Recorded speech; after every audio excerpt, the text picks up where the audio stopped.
So now, a couple other important things to note about the NIM program.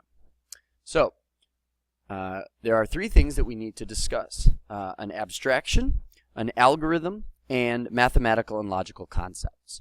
All right, so number one, an abstraction. In this case, the num_6 on line 6 is an abstraction. Why? Because the input of this number as a variable num_6 makes it much easier to run the complexity of the program. For instance, I'm calling on num_6 here, I'm calling on num_6 here, I'm calling on num_6 here, I'm calling on num_6 in all of these other locations. So if I did not make an abstraction, meaning the num_6 variable to represent this user input, it would be much more challenging to manage the complexity of this program. So that is one way that we can call on an abstraction. Mathematical logical concepts. Of course, here I have while how many is less than 1, or how many is greater than 3, or how many is greater than num_6. Those are mathematical and logical concepts here. If num_6 equals 0, we have a mathematical concept there. If num_6 is less than 4,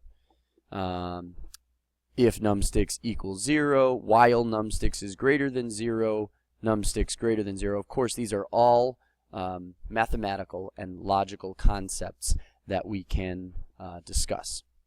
Now, another big one is an algorithm. So how do you actually play the game?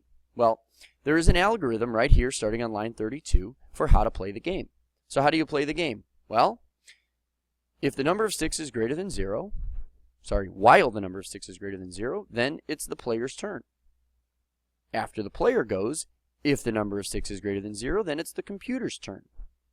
But we use a while loop because if the number of 6 ends up being 0, then the game is over. And so we don't need to restart the loop. But it would continue back and forth between player turn and computer turn until the game was over. So that would represent an algorithm for playing the game.